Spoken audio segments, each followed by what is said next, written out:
Hola, don José Luis de Milagroso.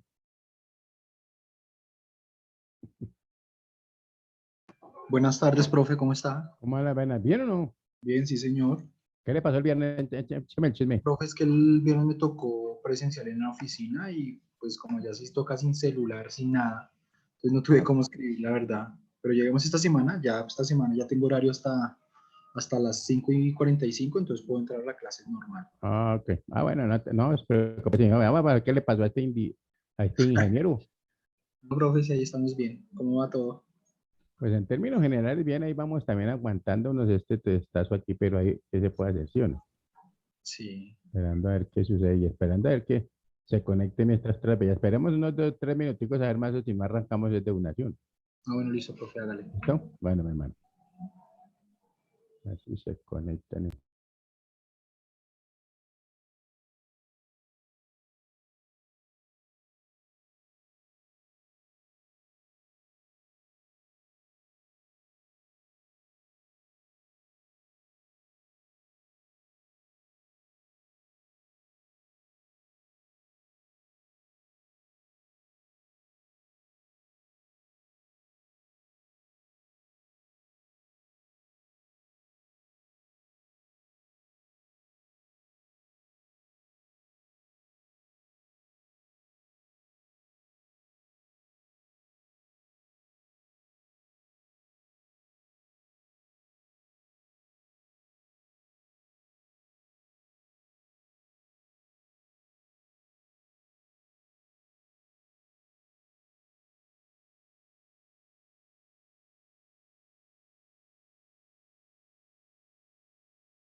Así que ya estamos los que somos. Hola, doña Lía, se me la gracia de haber lanzado un juicio. Hola, profe, ¿cómo está? ¿Cómo va todo bien o no? Bien, sí, señor. Y doña Fanny, ese milagroso de ver, digo, de ver esa pantalla, digo. Buenas noches, profesor. Bueno, ¿cómo vamos? ¿Bien o no? ¿Cómo me la acabo de ir? Bien, bien, sí, señor, gracias a Dios. Ah, bueno, eso es lo más importante. Sí, señor. Muy bien. Entonces nosotros estamos.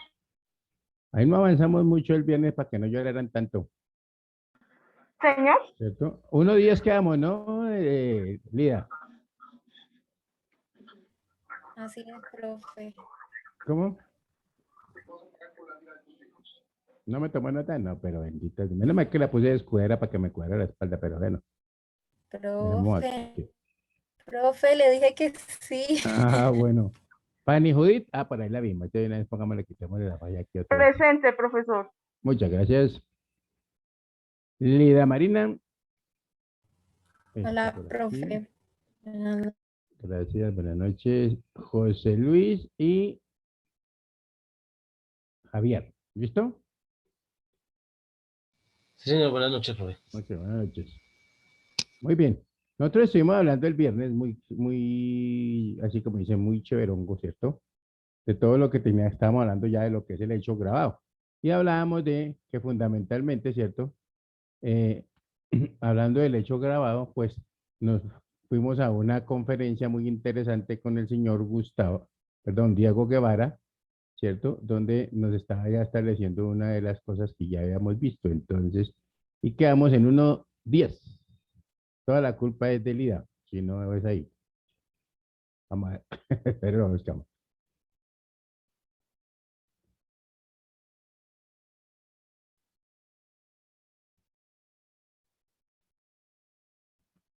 Ese es el... Ah,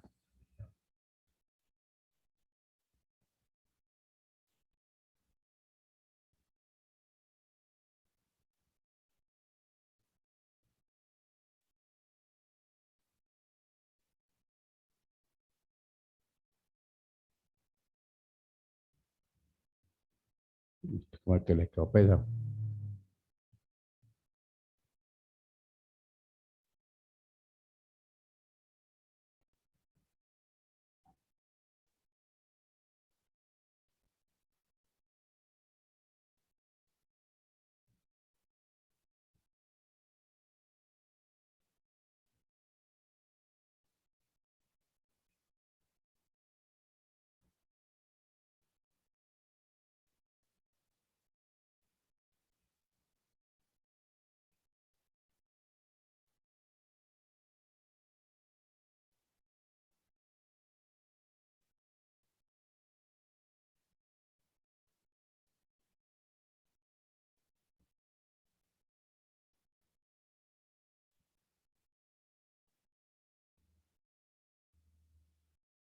No quiere cargar este. Yes.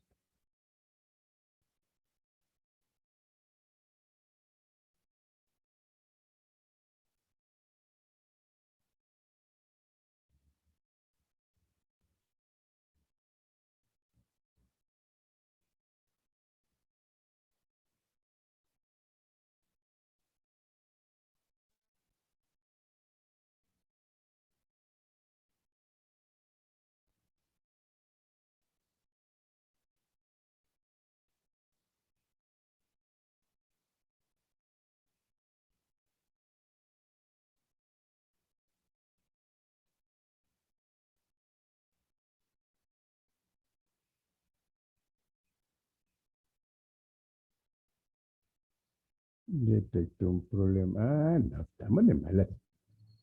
Digo, están de buenas.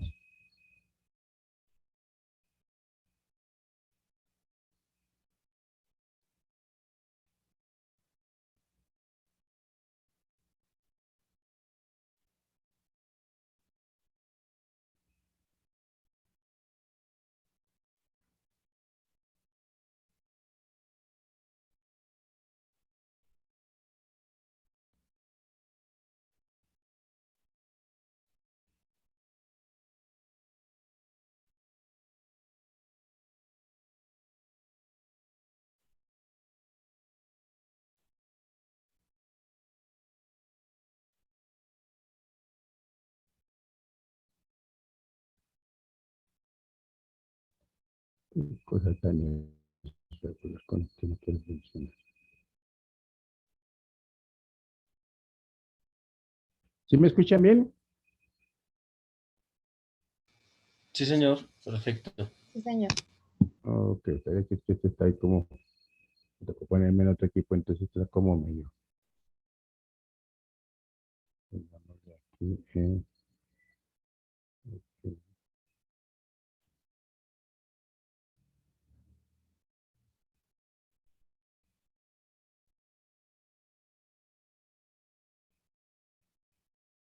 se ordena esto.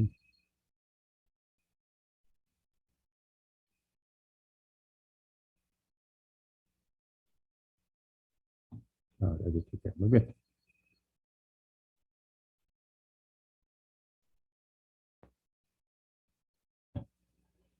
Y ahora con este, ¿qué pasó? Que no acabo.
Hola, 1, 2, 3, probando.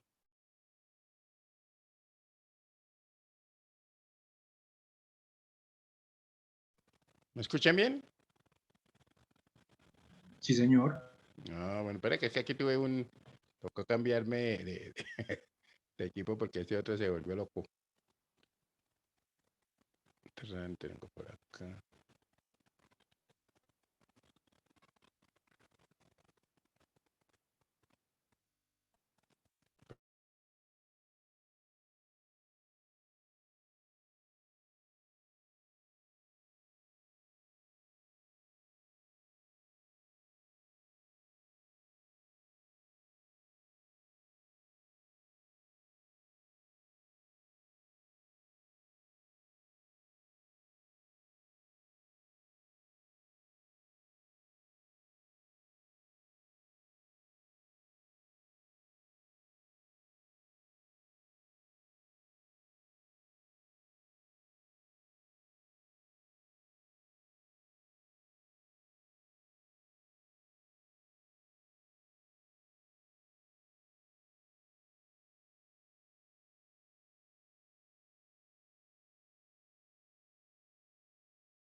¿Están viendo mi pantalla?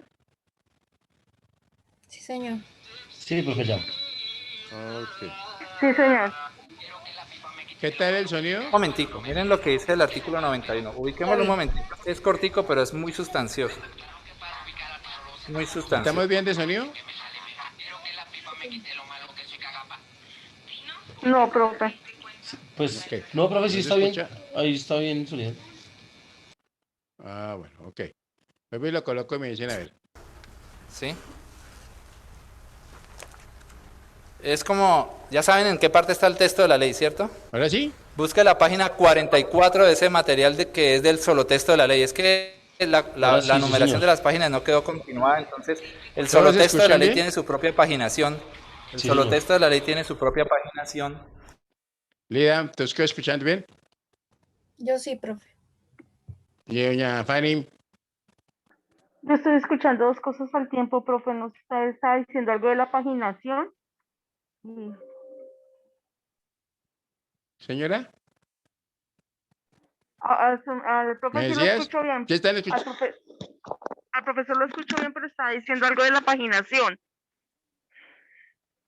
Ah, sí, no, pero digo, bueno, espérate un momentico, vemos si compartimos, que es que a veces cuando lo movemos como que se nos distorsiona.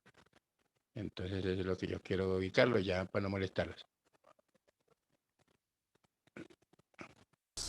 O sea, en la parte contable, ustedes van a seguir el gasto deducible. ¿Ahora sí Hay que mejor? demostrar, hay que demostrar que en verdad esta sociedad inicial decía que el artículo 36 es un artículo que está a qué altura del estatuto tributario. a la altura de los ingresos. ¿Mejor? Sí, señor. Sí, profe. Ok. Entonces ahí los dejo a ver. ¿Para quién era que se formaba un ingreso en una operación con prima? Para la sociedad. Para la sociedad, cuando la sociedad ponía sus acciones, alguien se las compraba y pagaba por encima del valor nominal, ¿estaba pagando con qué? Estaba pagando con prima. Entonces, ¿la sociedad cómo contabiliza eso?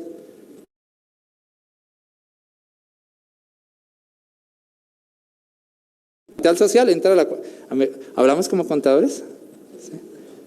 ¿Sí? ¿Hablamos como contadores? Hay algunos que son abogados y no nos van a entender. ¿El doctor es abogado? ¿Sí? Es que los contadores nos fascina el PUC, ¿cierto? Nos sentimos como taxistas. En la 31 contra la 14. Así. ¿No es así? Yo escucho a todos los asistentes, no es que lo tengo en la 14. Y un jefe que era mío, jefe en Cali, en la 14 en Cali, ¿qué es? Es un almacén. Me dice, a mí dígame los inventarios, la 14 es un almacén, hermano. Sí, uno se acostumbra, sobre todo los asistentes no pasan de la 14, la 28, la 31, no sé qué. Pero hoy hablemos así. Entonces, cuando la sociedad recibía el dinero aportado por un socio, la parte del valor nominal de las acciones que están emitiendo, ¿dónde entra? La cuenta 31. Y el exceso que pagó el accionista, que es una prima, entra a la cuenta 32, en la parte contable. Y en la parte fiscal, ¿qué hacían entonces las sociedades hasta el 2012 en sus declaraciones de renta? En la parte fiscal tienen que declarar un ingreso bruto y bajarlo como ingreso no grabado. Eso es lo que tenía que hacer la sociedad. ¿Pero bajo qué condición lo podía bajar como ingreso no grabado? Bajo la condición de que esa prima no la iba a estar distribuyendo en dinero, sino que lo máximo que podían hacer y mantenían el beneficio era distribuirlo en acciones. Esas eran las condiciones para la sociedad. O dejar esa prima incluso hasta el día en que la sociedad se liquidara, si no la repartían en acciones durante la existencia de la sociedad, dejarla hasta la liquidación de la sociedad y distribuirla al día de la liquidación de la sociedad. Y la DIAN tiene una doctrina por ahí de que cuando la sociedad distribuía al día de la liquidación esas primas que tenía allí, no se perdía el beneficio para la sociedad de haber tratado eso como un ingreso no grabado, pero para el accionista esperarse hasta el día de la liquidación de la sociedad sí le formaba para él un ingreso grabado. Entonces, la única en la que la sociedad y el socio se beneficiaban hasta el 2012 es que la prima solamente se podía distribuir a todos los accionistas como en acciones. Y ahí la sociedad se había ganado su beneficio y los socios también se ganaban su beneficio de que le entraban acciones, más acciones, ¿sí? Y era un ingreso no grabado también para ellos. ¿Estamos? Esa era la esencia de la prima hasta el 2012. Entonces, miren lo que está diciendo esta nueva versión del artículo 36-3, que para efectos tributarios, es para efectos tributarios. La sociedad, si llega a colocar acciones con prima, ya no va a decir que obtuvo un ingreso. No, ya no hay ingreso. Ya no hay ingreso. Y si algún día le da por capitalizar la prima, es como si hubiera hecho, ¿qué? Una distribución en acciones, pero ¿a favor de quién? ¿Solamente del o exclusivamente a favor del accionista que las pagó? Y sin que se vuelva a generar nueva, dice la última parte de la norma. Por tanto, la capitalización de la prima en colocación de acciones o cuotas no generará ingreso tributario. Ahí sí se forma un ingreso tributario ¿para quién? Para el accionista que aporta, ni dará lugar a costo fiscal de las acciones o cuotas emitidas. Entonces, queda como esto va a tocar como llevar unas cuentas de orden en la contabilidad, porque que van a capitalizar la prima. Pero la prima en la parte mercantil, así haya sido un solo accionista el que la pagó, cuando la sociedad decida capitalizar la prima, puede distribuirle acciones a todos, ¿sí o no? En la parte mercantil, la sociedad que decide capitalizar una prima, libera acciones y se las distribuye a todos. En la parte mercantil eso no quedó prohibido. Todo esto es para efectos, ¿qué? Tributarios. Y entonces la DIAN está diciendo, para efectos tributarios, si capitalizan la prima, es como si se hubiera llevado a capital social el aporte social que ese accionista ya tiene como aporte social. Entonces, en la contabilidad del accionista, para efectos tributarios, él no va a formar nada, ningún ingreso. Y los accionistas que reciban acciones producto de la capitalización de la prima, pero que eran accionistas que no habían aportado esa prima, ellos van a estar recibiendo acciones de parte de la sociedad, porque la sociedad puede capitalizar la prima liberándole acciones a todos, ¿cierto? Pero el accionista que no había aportado la prima y le entregan más acciones, en mi interpretación, en la parte fiscal, él va a formar un ingreso que es solo contable y no es fiscal. O sea, se armó un enredo. porque la norma aquí ya está diciendo que si capitalizan la prima, es como si hubieran llevado de superávit a capital social un dinero que el accionista que sí aportó ya tenía como aporte social. Y todos los demás accionistas, ellos no habían aportado la prima. Entonces ellos van a estar recibiendo también un ingreso, pero es un ingreso que va a ser contable y que no es fiscal. Estoy hablando de los otros accionistas. ¿Sí tratan de captarme el punto? Entonces, les aconsejo que si quedaron un poquito desubicados, estudien con más despacio el editorial larguito que hicimos para el miércoles, pero esta parte es un cambio bien grande. Es un cambio bien grande porque los abogados, les cuento, los abogados usan mucho eso de la prima, sociedades recién creadas, y eso lo objetó las supersociedades. ¿Cómo así que una sociedad recién nacida y con prima? La prima es algo que tiene lógica cuando una sociedad ya lleva años existiendo. Incluso, ustedes recuerdan que este proyecto de reforma tributaria, Echeverry, el anterior ministro de Hacienda de Echeverry, se le filtró un borrador por allá en mayo del 2012, ¿se acuerdan? El borrador inicial decía que se iba a poder seguir tratando como prima en las sociedades, la prima iba a seguir siendo un ingreso, pero si la sociedad tenía más de 5 años de existencia. Porque es que los abogados han abusado de que meten prima en una sociedad recién nacida. Y la prima es para una sociedad que ya tiene renombre comercial, por eso se cobra con prima las acciones. ¿Usted quiere ser accionista de Bavaria? ¿Bavaria cuántos años tiene? Entonces le pueden cobrar con prima. ¿Sí ven? Pero los abogados estaban jugando mucho con la prima para armar muñecos tributarios en los que se beneficiaban la sociedad y los socios, y eran sociedades recién nacidas. ¿Ok? Entonces, esta es la nueva regla de juego para las nuevas primas. ¿Y qué pasa entonces con las viejas primas? ¿Sí? Lo que ya dije, las que tengan ahí en el balance a diciembre 31 del 2012, si las capitalizan, hermanos, eso ya es ingreso grabado en los accionistas. Si las distribuyen en dinero, pues peor, porque cuando la sociedad se había restado el ingreso como no grabado, la condición era que no podía distribuir eso en dinero. Entonces, si las distribuyen en dinero, hermano, la sociedad vuelve a declarar ingreso grabado y los accionistas están recibiendo también acciones en especie, o sea, dividendo en especie, y es un ingreso grabado para ellos. ¿Estamos? Ese es el efecto de todos estos cambios. Además, y no ha terminado la prima, dice, además, las nuevas primas quedarán grabadas con impuesto de registro en cámaras de comercio, con tarifas entre el 0.1 y 0.3. Es que en eso también estaban ganándose la plata los abogados que armaban el muñeco diciendo, metamos el aporte, una parte como capital social y la otra parte como prima. La prima no producía impuesto de registro. ¿Quién es el que cobra el impuesto de registro? Las cámaras de comercio. ¿Desde cuándo existe el impuesto de registro? Desde la ley 223 del 95. Entonces, por eso esta reforma tributaria modificó todos estos artículos que están viendo allí de la ley 223 del 95. ¿Es la ley 223? Sí, la 223 del 95, y también un artículo de la ley 488 del 98 que se relacionaba con el impuesto de registro en los aumentos de capital social. Entonces, esas son las nuevas reglas de juego. El que quiera seguir jugando con primas, estas son las nuevas reglas de juego. ¿Listo? Sigamos.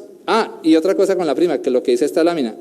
Para el accionista que pague por las nuevas primas, la misma sería mayor costo fiscal de sus acciones. Y otro párrafo dice, pero cuando esa prima se registre como un activo intangible, miren que le cité hasta el PUC. Los que no manejan el PUC tienen que tratar de encontrar porque ¿cuántos planes de cuentas hay en Colombia? Hay como 18 planes de cuenta, 19 planes de cuentas. Entonces, pero cuando esa prima se registre como un activo intangible 160505, crédito mercantil adquirido por haber quedado con más del 50% del capital social de la sociedad, ver la circular conjunta 011 de la superfinanciera y 006 de las supersociedades del año 2005, numerales 15 hasta el 19. Esto no lo dice la ley, ¿no? Esto es porque a mí me toca investigar para dejarles a ustedes molidito qué es un crédito mercantil adquirido. Entonces, si usted es un accionista que se compra más del 50% de las acciones de otra sociedad y encima de eso las pagó con prima, entonces la norma mercantil, la de la superintendencia, le dice, usted tiene derecho, porque quedó con más del 50% de participación en esa sociedad, usted tiene derecho a que una parte la deje en la cuenta 12, la cuenta 1205 acciones, y la otra parte la lleve a intangibles. Si usted compró acciones con prima y todo, pero no quedó con más del 50%, ¿dónde va a dejar todo? En la cuenta 12. Cuando pagues y quedes como dueño de más del 50%, la parte que pagaste por encima del valor nominal sí la puedes dejar en la cuenta intangibles. Y resulta que entonces ese intangible se podrá amortizar fiscalmente cumpliendo lo indicado en el nuevo artículo 143-1, creado con el artículo 110 de la ley 1607. Es que la DIAN también tenía casadas unas peleas con socios que aportaban en una sociedad y el socio quedaba acá con la cuenta crédito mercantil adquirido, y con unos fallos del Consejo de Estado se dijo que ese crédito mercantil adquirido sí podía formar, vía amortización, podía formar un gasto deducible en la declaración de renta, y la DIAN peleaba que no. Entonces la DIAN perdió muchos casos en el Consejo de Estado, y el que tiene ese activo intangible sí lo puede amortizar y formar un gasto deducible. Pero entonces aprovecharon la reforma tributaria y crearon este artículo. Y dice, usted me va a amortizar el crédito mercantil adquirido, usted me va a amortizar eso que tiene en la cuenta 160505, me tiene que cumplir estas condiciones. Entonces usted se lee esta noche el 143-1 y ahí están las condiciones. ¿Cómo le van a dejar amortizar eso formando un gasto deducible? Que usted tiene que demostrar que el demérito de esa sociedad en la cual usted entró pagando prima. Usted tiene que demostrar que en verdad esa sociedad en la que usted entró pagando prima ya es una sociedad que se está quebrando, que es DMG. Está quebrada, se le está perdiendo su prestigio. Entonces, si usted demuestra eso, ahí sí tendrá las condiciones para que le dejen amortizar ese crédito mercantil. De lo contrario, si le da por amortizarlo, amortícelo contablemente, pero no va a ser un gasto fiscal. Entonces, si ven las reglas de juego para el crédito mercantil adquirido, la DIAN le había puesto unas condiciones a la amortización del crédito mercantil adquirido con esta circular del año 2009, para que si usted está haciendo ejercicios 2012 hacia atrás, sepa que amortizar el crédito mercantil adquirido, la DIAN se guiaba por esta circular también para aceptar la amortización de ese gasto. Entonces, sigamos, cambios en gastos deducibles. El artículo 158 de la ley modificó al artículo 107 del estatuto, indicando que no serán deducibles las, abro comillas, expensas provenientes de conductas típicas consagradas en la ley como delito sancionable a título de dolo. Miren que es que para estudiar las leyes le toca a uno ser contador y abogado, hermano. Me tocó preguntarle a un abogado, el doctor Casanova, allá en Cali, ¿cómo es un ejemplo de esto, de que yo quiera meter un gasto como deducible, pero que eso en realidad proviene de una conducta que me la sancionen a título de dolo? ¿Sí? Conductas típicas consagradas en la ley. ¿En cuál ley? Tiene que ser en la ley penal, ¿cierto? La ley penal es la que habla del dolo o de la culpa. Él me explicaba con un ejemplo muy fácil, eso se le graba a uno a todo, ¿no? Que si usted va con su carro manejando y está distraído y atropelló a la suegra, eso es culpa. Usted tuvo la culpa, pero no tuvo el dolo, no fue la intención. Distinto es que usted espere hasta que la suegra salga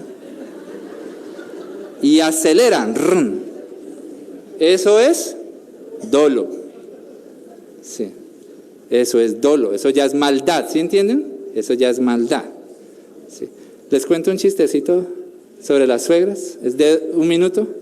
Sí, un hombre se fue a pasear a Israel con todo y la suegra, o sea, la familia completa y la suegra, ¿cierto? Y en el paseo en Israel se le murió la suegra. Y entonces dice el tipo, necesito llevarme este cadáver ya para Colombia, ya. Le dicen, no, pero eso le va a costar una millonada. Necesito llevarme ya, porque aquí me dijeron que aquí entierran a los muertos y resucitan a los 3 días, hermano. Entonces, ya. Sí. Me la llevo ya para Colombia. Sí. Entonces, ¿sí? Es bueno. Expensas provenientes de conductas típicas consagradas en la ley como delito sancionable a título de dolo. Eso debe ser que la DIAN se estaba encontrando en las declaraciones de renta puros gastos que pasaban como deducibles, pero que provenían de una conducta de dolo y la DIAN no los podía rechazar. Yo traté de asimilar que un ejemplo de eso puede ser las compras ficticias que habían hecho las SCI a sus proveedores. ¿Recuerdan todo el entramaje que hicieron las SCI con sus proveedores?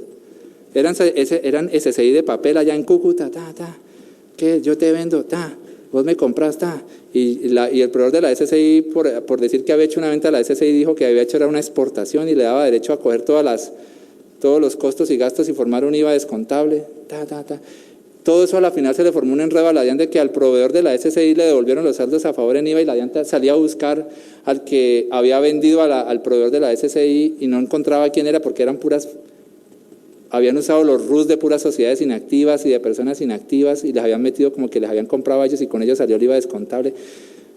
Y entonces cuando la DIAN le audita la declaración a este proveedor de la SCI o a la SCI, el costo está facturado, sí, está con... eso salió de un RUS, eso salió allá de un RUS legal, allá está en el RUS, porque el torcido era con todo y los empleados al interior de la DIAN que adulteraban RUS y todo esto, ¿se acuerdan?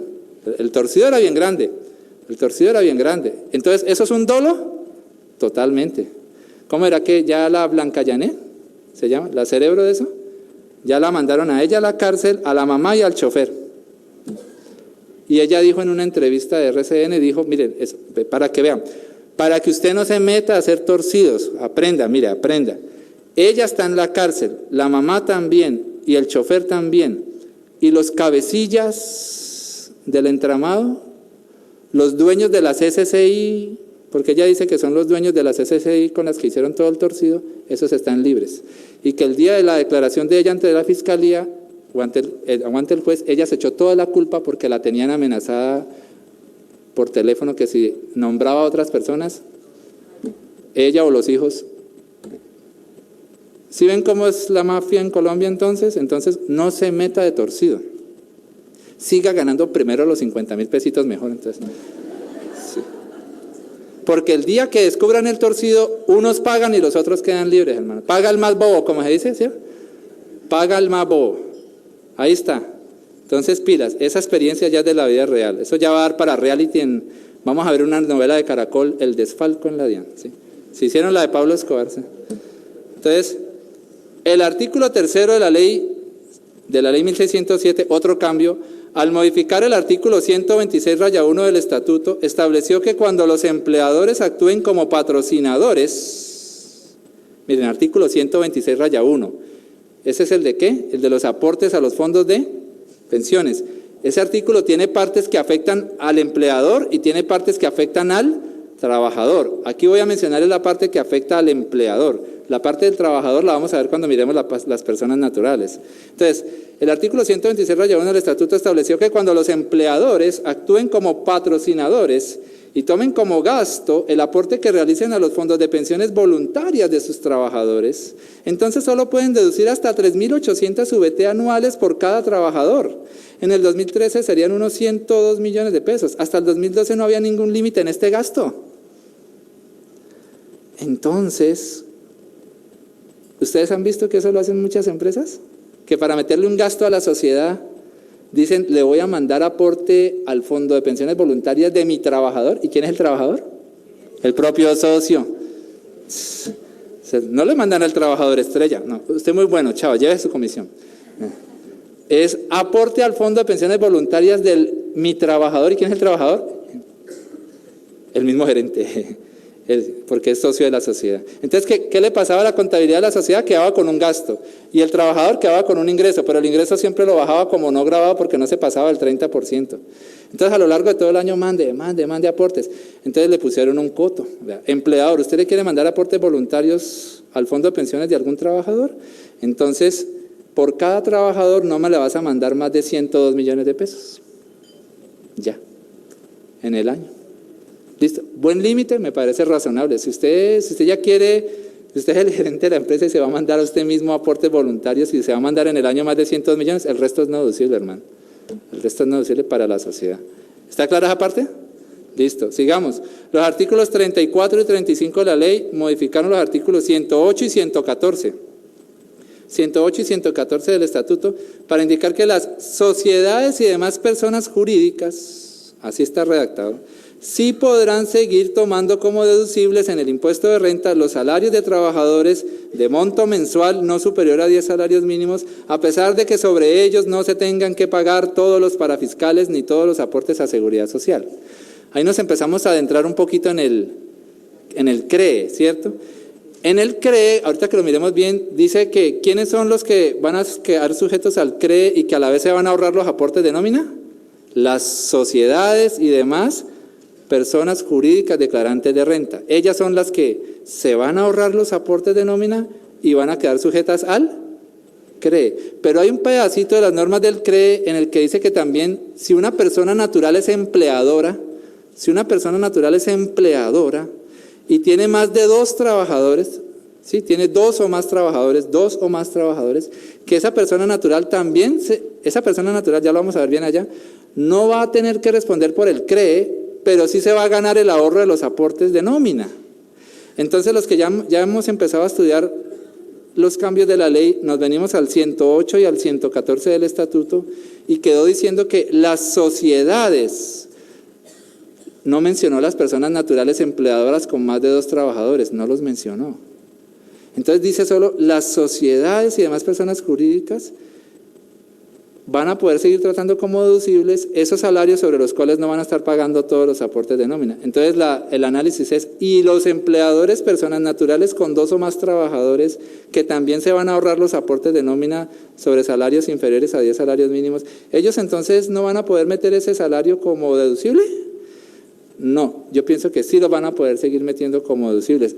Fue una deficiencia aquí del artículo 108 y el 114 de que no redactaron bien diciendo sociedades y también las personas naturales empleadoras con más de 2 trabajadores. A ambos se les tiene que permitir que deduzcan los salarios sobre los cuales no han pagado todos los parafiscales. Es que el 108 y el 114, ¿ustedes recuerdan de qué se trata el 108 y el 114? El 108 es el que dice que para deducir un salario hay que tener pagados la seguridad social, y el 114 es el que dice que para deducir un salario hay que tener pagados los parafiscales. Entonces, por interpretación, el abogado me ayudó que teleológica y todas esas cosas, el espíritu de la ley y todo esto, lo que se debe entender es que si una persona natural empleadora contiene más de 2 trabajadores y le van a dejar que se ahorre los aportes de nómina si el salario es inferior a, los salarios de sus trabajadores es inferiores a 10 salarios mínimos, él también puede meter ese salario como deducible, porque incluso esa parte de la ley 1607, la que creó el CREE, le está diciendo no tiene que pagar esos aportes. Entonces, si una ley especial como los artículos del CREE me dicen a mí, persona natural empleadora, que no tengo que pagar esos aportes, pues el 108 y el 114 no me los pueden exigir para poder deducir el salario, ¿cierto? Otro cambio en los gastos deducibles.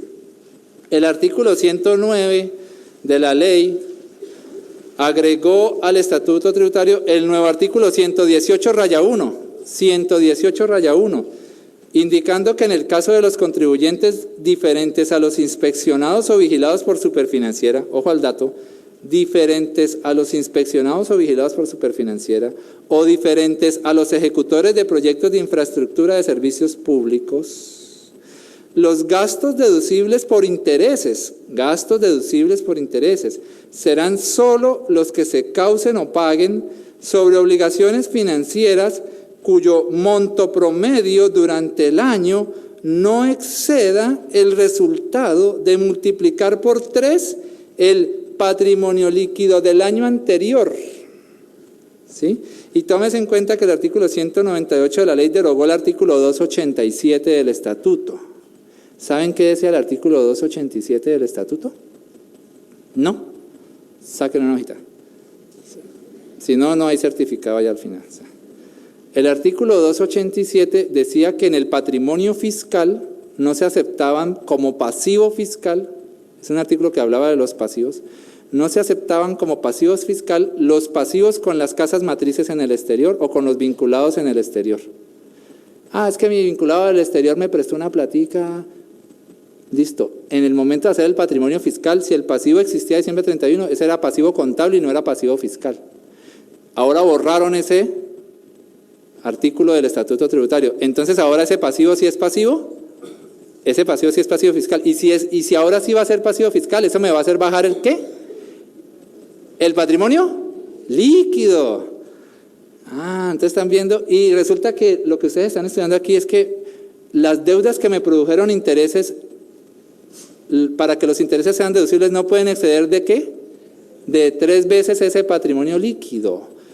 Y ahora ese patrimonio líquido se les va a bajar a los que tenían patrimonios con, deudas con los vinculados del exterior. Entonces, ¿vieron el muñeco completo ahora sí? Tin, tin, tin. Rebajaron, ahí quedó armado el muñeco. Le están poniendo un límite a la cantidad de intereses que usted puede meter como deducibles. Si se trata de los ejecutores de las viviendas de la ley 1537 del 2012, ¿ustedes saben qué es esa ley 1537 del 2012? Ese es el plan de reelección de Santos y de Germán Vargas, o sea, las 100.000 viviendas gratis, la ley 1537.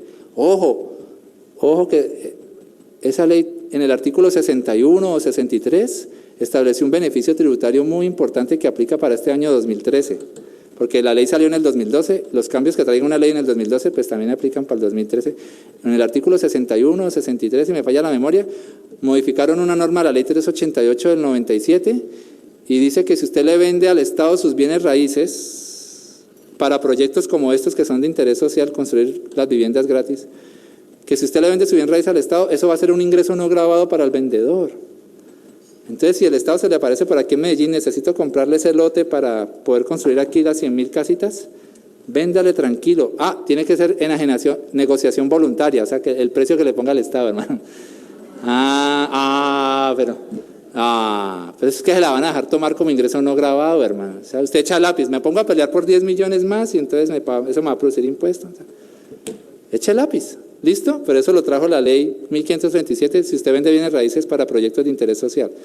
Entonces, si se trata de los ejecutores de las viviendas de la ley 1537, o sea, si se trata de los constructores que están construyendo estas casas y los constructores se tienen que endeudar con los bancos, totalmente, ¿cierto? Entonces, si se trata de estos constructores, pueden deducir los intereses sobre obligaciones que representen hasta 4 veces el patrimonio líquido del año anterior. A ellos les dejan manejar un margen más grande. Claro, porque Santos no se les iba a tirar el plan de ejecución si les ponían un límite a la cantidad de intereses deducibles. Les desarma todo el muñeco a los constructores y los constructores entonces le iban a tener que subir el precio. Porque cuando a uno le rechazan un gasto como no deducible, ¿uno qué hace con los precios de sus productos? Uy, hermano, se me va a subir el impuesto, venga, le subo más a esto. ¿Sí o no? Entonces el ejemplo. Señores, este ejemplo está sujeto a que la DIAN haga algún tipo de interpretación propia y la DIAN piense otra cosa distinta. Pero el ejemplo que yo hice, lo hice con la interpretación que yo le doy a la norma. Váyase a la página, ¿sí?, de donde están los ejercicios. Ya les enseñé cómo se ubican en este material. La parte donde empezaban los ejercicios, ¿sí?, que es la parte como hecha en Word. Vaya a la página 19, ¿sí?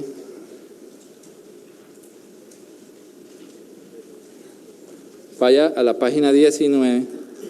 Entonces, allí, ¿ya lo ubicaron? El título dice límite de intereses deducibles según la norma del nuevo artículo 118-1, y eso tiene un título técnico que lo llamaron subcapitalización. Subcapitalización. Miren, ¿saben por qué el director de la DIAN estaba tan interesado en que le aprobaran este artículo en el articulado de la reforma? Porque él se pilló hace rato que habían disque sociedades, sobre todo sociedades, que el capital social era así de chiquitico y los pasivos generando intereses eran así de gigantes. Y entonces, ¿qué dijo? En la contabilidad metían era gasto-interés, gasto-interés, gasto-interés, porque en realidad él se la huelió que eso no eran ningún tipo de pasivos que generaban gasto-intereses. Esos eran los mismos aportes sociales de los socios que preferían llevarse el dinero vía intereses que vía dividendos. Entonces, en vez de aportar como aporte social, le decían a la sociedad, tome, le presto plata y usted me paga un interés real. ¿Y qué ganaban también con eso? Que metiendo las cosas como pasivo que generaba intereses, pues a la sociedad se le forma un gasto no deducible. Había que hacerle la retención en la fuente y todo lo demás, ¿cierto? Pero sobre todo sirvió para las épocas del impuesto al patrimonio. Porque si tú metías todo como pasivo, ¿qué pasaba al patrimonio líquido? Y el impuesto al patrimonio, ¿sobre qué se cobraba? Sobre el patrimonio. ¿Sí ven los muñecos? ¿Ven cómo son los muñecos? Entonces, él se la huelió que muchos aportes sociales estaban manejándose como pasivos que generaban intereses y por eso le puso este límite entonces. Y entonces, ¿cuál es la explicación? Usted se lee toda la norma, ¿sí? Ahí yo se la sinteticé en lo que decía la lámina, pero ¿cómo es el ejercicio? Entonces el ejercicio que quiero que estudiemos es el siguiente. Lea ahí en la página 19, después de citada la norma, lo siguiente. Supóngase que durante el 2013 una sociedad tuvo 2 préstamos. Vamos a hacer el ejercicio con 2 préstamos, ¿ok? Vamos a tratar de entender cómo es llevar a la práctica esta norma. Supóngase que durante el 2013 una sociedad tuvo 2 préstamos, uno por 80 millones de duración 3 meses a la tasa del 2.5 mensual y otro de 200 millones de duración 6 meses a la tasa mensual del 2.5. Por tanto, el primer préstamo le genera intereses totales de 4.083.000 pesos y el segundo le genera intereses totales por 17 millones de pesos. Total intereses del 2013, 21 millones. Esos datos se obtuvieron de los siguientes cálculos. Ahí están los cuadritos de dónde saqué yo los intereses. ¿Listo? Eso lo saben hacer ustedes en Excel, ¿sí o no? Cuadrito de estos. Bueno, entonces usted lo examina, listo, ahí está el cálculo de los intereses. Entonces pasemos a la página 20. ¿Qué dice después del cuadrito de arriba? Dice, pero resulta que su patrimonio líquido en diciembre del 2012 era solo de 40 millones. Y eso multiplicado por 3 da un valor de 120 millones. Eso significaría que los préstamos que como promedio le permitirán a la empresa tener en el año 2013, generando intereses, no podían pasar de 120 millones. El promedio, ¿cierto? Entonces, 120 millones es el monto máximo de los capitales con los cuales podía haberse endeudado en promedio durante todo el 2013. Así fuera un solo mes o 3 meses o 9 meses que duraran préstamos generando intereses que fueran deducibles. Entonces, ¿cómo calcular el endeudamiento promedio de la empresa que la empresa tuvo en el 2013? Este es el cuy del asunto. En este ejercicio, ¿cómo vamos a calcular cuál fue el endeudamiento promedio? Porque eso es lo que nos dice la norma que tenemos que calcular, el endeudamiento promedio. Entonces, miren, supóngase que en el 2013 solo hubiera tenido un solo préstamo, el de 200 millones, y que generó intereses al 2.5 durante 6 meses, lo cual dio un gasto de intereses del 2013 de 17 millones de pesos. En ese caso, ¿cuál es su promedio de endeudamiento? Respuesta simple, los 200, ¿sí o no? Con un solo préstamo no hay lugar a dudas de qué es el promedio ahí, pues el promedio fue 200, ¿cierto? Pero como lo máximo que le permitirían endeudarse era 120 millones, entonces calculo intereses de 6 meses al 2.5 sobre 120 millones y da un total de 10 millones y por tanto la parte rechazable del gasto de intereses sería 17 menos 10, 7. Eso en un ejemplo sencillo, que el préstamo hubiera sido un solo préstamo. Ahora, el problema se complica es cuando en el 2013 sí tuvo varios préstamos. El de 80 durante 3 meses y el de 200 durante 6 meses. ¿Cómo calculamos el promedio de endeudamiento? Habría 2 maneras. Imaginémonos que hubiera sido solo 1 millón en los primeros 3 meses y 200 en los otros 6 meses. Ahí el promedio sería 1 más 200 igual 201 dividido 2 igual 100,5. Ese cálculo de un promedio simple no sería razonable, pues llevaría a la conclusión de que con solo tener un préstamo pequeño sumado a uno grande, se llegan a promedios por debajo de los 120 millones del límite y entonces todos los intereses serían deducibles. ¿Sí o no? Coja un préstamo chiquito, súmelo con el otro grande y el promedio se le baja. Entonces, a mí no me pareció razonable ese cálculo del promedio allí. ¿Cuál es la tesis que yo sostendría? ¿Cómo se calcula el verdadero endeudamiento promedio? La tesis B.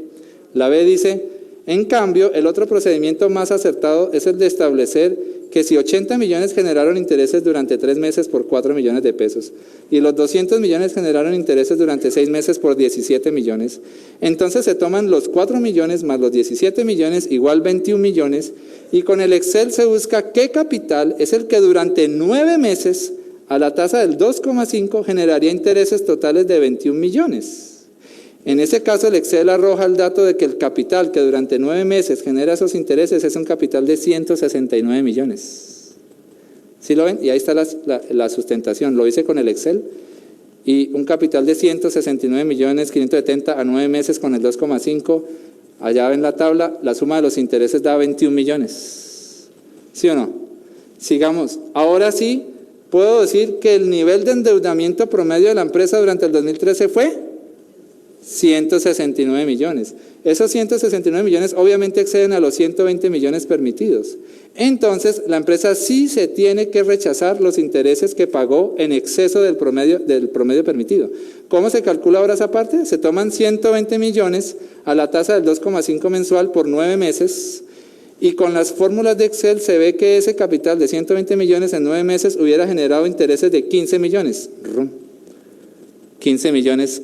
Los 120 millones del endeudamiento máximo permitido en 9 meses iban a generar era 15 millones. Entonces, ¿cuál es el exceso? La partecita de la página 21, ahí abajo dice, ahora como los intereses que había pagado la empresa en el 2013 fueron 21.893.000, entonces el exceso no deducible será 21 menos 15 igual 6. ¿Se la pillaron? Toda esa formulación financiera para poder sacar la conclusión, hermano, de que usted se excedió en el endeudamiento promedio permitido. Y entonces viene un apunte importante. La norma dice que no puede exceder tres veces el patrimonio líquido ¿de qué año? Anterior. Y si yo soy una sociedad que apenas está naciendo, ¿nunca tengo qué? Nunca tengo patrimonio líquido del año anterior.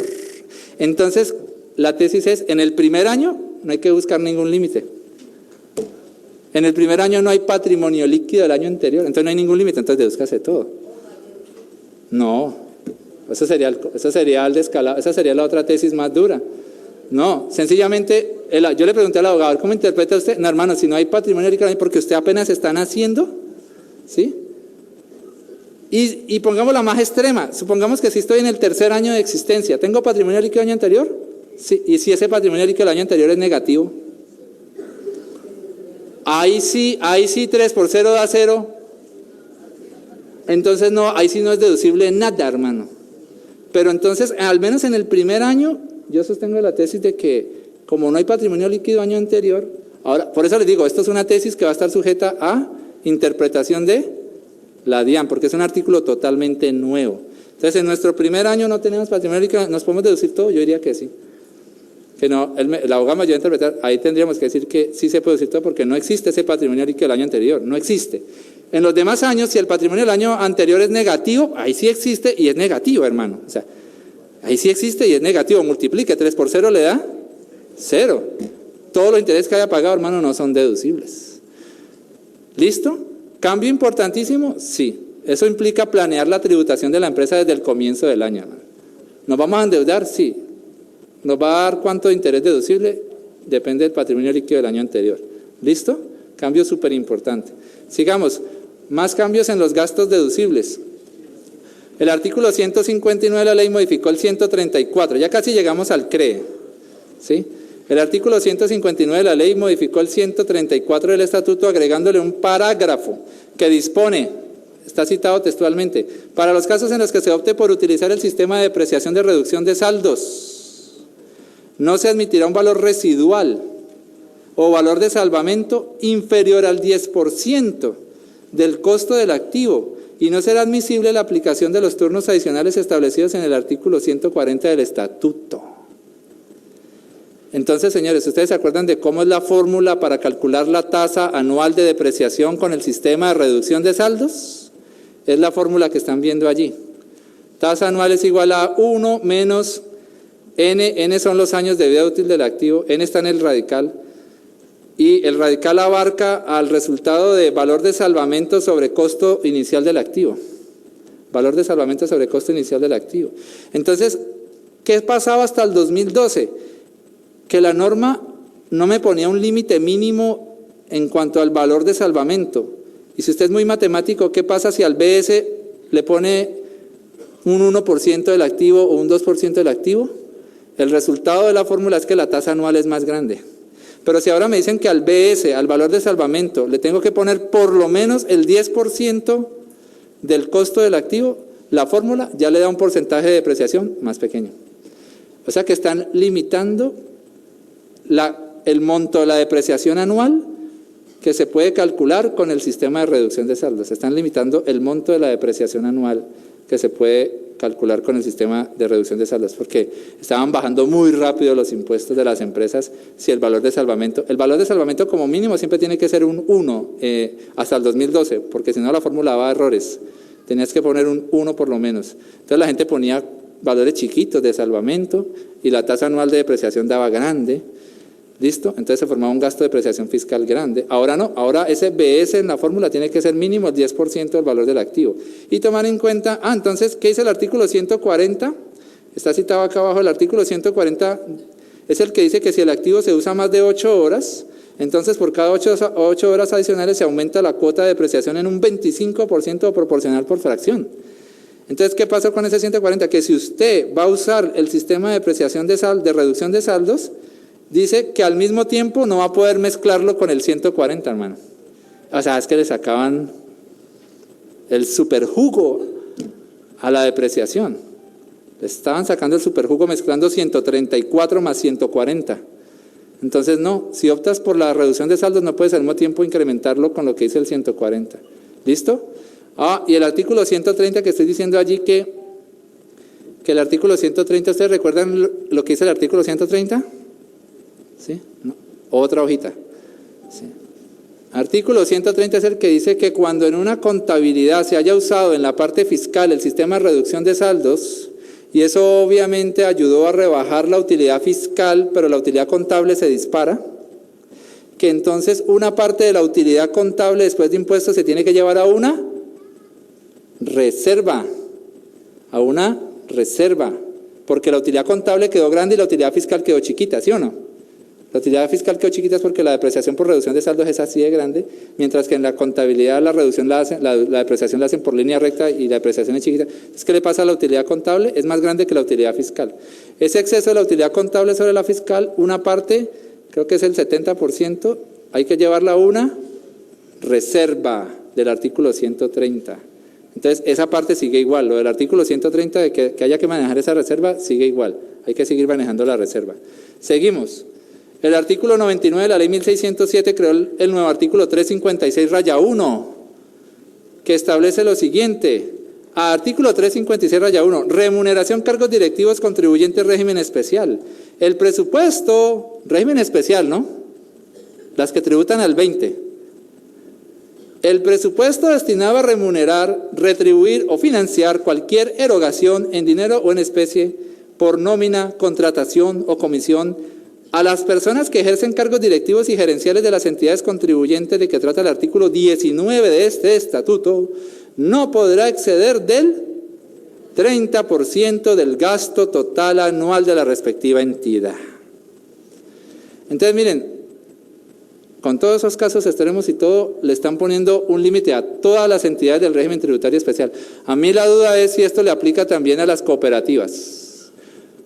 Porque las cooperativas tienen un inciso allá en el artículo 19 que dice que para las cooperativas es deducible todo lo que la norma cooperativa les diga que es deducible en la parte contable.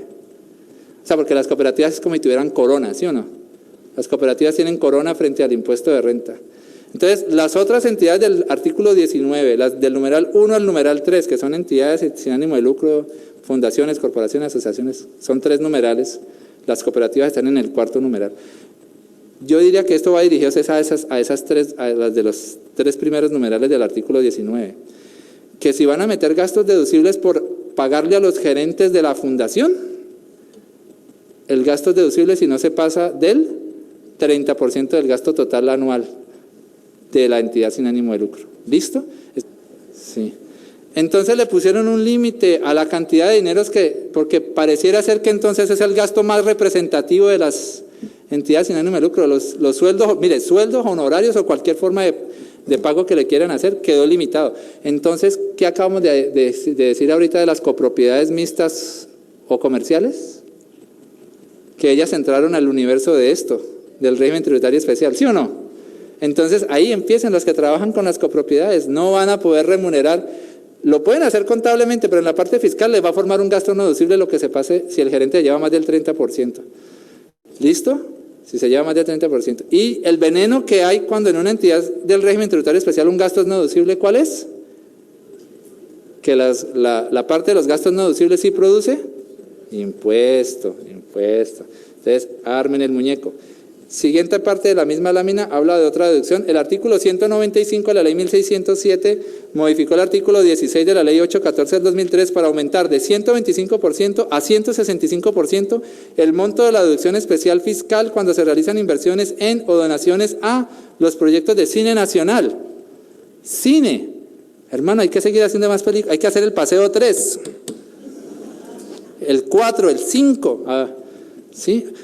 Y como aumentaron esta deducción, si yo soy un inversionista, yo hago una inversión en un proyecto de ley de cine nacional, ya en mi declaración de renta no me van a dejar deducir el 125, el 165. Venga, les voy a aportar para que en el paseo 3 traigan a Brad Pitt y llenemos esa sala, hermano. ¿Sí? Porque Leguízamo no llenó la sala, hermano. ¿Sí? ¿A quién le gustó el paseo 2? ¿Sí o no? Estuvo medio. Pero miren, entonces están aumentando el beneficio para los inversionistas o los que donan a los proyectos de cine nacional. ¿Sí? Entonces es una reforma tributaria que también trae varios beneficios, y en el IVA sí que trajo beneficios, pero con cosas en pro y en contra, y las vamos a estudiar. Seguimos, régimen de precios de transferencia, esta la voy a pasar un poquito rapidita para llegar al CRE, ¿sí? Después de me quedan varias láminas para llegar al CRE. Entonces, ¿qué pasó con el régimen de precios de transferencia? Amigos, artículos 111 a 121 de la ley, modificaron los artículos 260-1 a 260-11 del estatuto, estableciendo las siguientes novedades. Les voy a destacar las novedades en ese tema del régimen de precios de transferencia. Las operaciones sometidas a este régimen ya no son solo las que se realicen con vinculados económicos en el exterior, sino también las que se realicen con vinculados económicos ubicados en zonas francas. Pero miren, es que el artículo 85-1 del estatuto decía algo igual hace rato. Entonces simplemente es como que lo que ya decía el 85-1 lo trasladaron a esta zona de acá de los artículos 260-1 a 260-11. El 85-1 es un artículo como de la ley 1111 del 2006 y que dice que si usted le vende o le compra allá a sus vinculados económicos en zonas francas, que eso tiene que haberse hecho con precios de transfer, o sea, a precios comparables, para que, claro, porque es que, ¿cuál es la tentación de armar un entramado económico con uno de los del grupo allá en zona franca? Que le venden allá, o él vende bastante y la renta del tributa, ¿qué? Al 15, entonces, eso en el 85-1 tenía la restricción de que eso tiene que hacerse a precios comparables, pero ahorita en este rango los artículos 260-1, 260-11 también lo mencionan. En los métodos para definir los precios o márgenes de utilidad por operaciones comparables, se eliminó el residual de partición de utilidades, ¿ok? Si existen operaciones de compraventa de acciones entre vinculados, no se aceptará el valor intrínseco como referente de que las operaciones se hicieron a precios comparables. Ya no sirve decir que yo le vendí a mi vinculado en el exterior o en zona franca las acciones que tenía en otra empresa y se las vendía a valor intrínseco. No, tienen que usar otro criterio para decir que se hizo a precios comparables. El artículo 260-4 fija ahora con mayor detalle cómo se puede definir si dos operaciones son comparables o no. Se desgastaron ahí explicando cómo es que se va a decir que hay dos operaciones o más que son comparables. El artículo 260-5 dice que la documentación comprobatoria tendrá que estar firmada por revisor fiscal. La documentación comprobatoria. Véase también el decreto 1602 de julio del 2012 que modificó el decreto 4349. ¿Saben en qué consistió este cambio? La documentación comprobatoria ya no hay que tenerla guardada hasta el día en que la DIAN se la pida a uno. No, la documentación comprobatoria ahora hay que entregarla automáticamente. O sea que usted no se salva de hacerla y tenerla que entregar, hermano. Si usted está sujeto a elaborar la documentación comprobatoria, hay unos límites para que usted quede obligado a hacer, unos límites en activos o ingresos para que usted quede obligado a hacer la documentación comprobatoria por las operaciones con sus vinculados económicos en el exterior. El artículo 260-7 indica que ahora será más fácil para el gobierno colombiano definir a los países que a su juicio califiquen como paraísos fiscales, pues es suficiente con que cumpla cualquiera de los criterios allí mencionados y no los dos que como mínimo se pedían en el anterior artículo 260-6. Señores, ahora sí se va a poder disparar el nombramiento de países como países considerados paraísos fiscales. Es que estas normas de que el Estado colombiano podía señalar a un país como país paraíso fiscal estaban frenadas, su aplicación estaba frenada, porque el artículo 260-6 exigía que se dieran dos de las condiciones que se mencionaban allí. Ahora es con que se dé una sola de las condiciones que menciona el nuevo artículo 260-7, ya inmediatamente el gobierno va a poder decir, ese país es paraíso fiscal. Si usted hace operaciones con ese país, con alguien ubicado en ese país, sea o no vinculado suyo, pero porque ese es un país que yo lo voy a considerar paraíso fiscal, mijo, esas operaciones se tienen que someter a, pues, ¿qué tal que nos declaren? Entonces, ustedes le compran mucho a ¿qué? Panamá, ¿cierto? Los comerciantes viven trayendo mercancías y mercancías de Panamá. Entonces van a decir, mijo, si usted me importa, es un ejemplo, ¿no? Eso es un criterio que va a tener que decir, Panamá quedó convertido en paraíso fiscal. Entonces las operaciones que usted me está importando de allá, sea un vinculado o no vinculado de usted, pero porque está trayendo de un país paraíso fiscal, queda sometido a régimen de precios de transferencia. Entonces pilas, porque ahorita sí se va a disparar el nombramiento de países como país paraísos fiscales, y eso trae más efectos en otras cosas que ya vamos a ver. Se elimina la declaración informativa consolidada. ¿Recuerdan que estos precios de transferencia usaban dos formularios, 120 y 130? Se acaba el 130. Solo va a existir el 120, la declaración informativa individual. Entonces ya no mencionan la declaración informativa consolidada, ¿sí?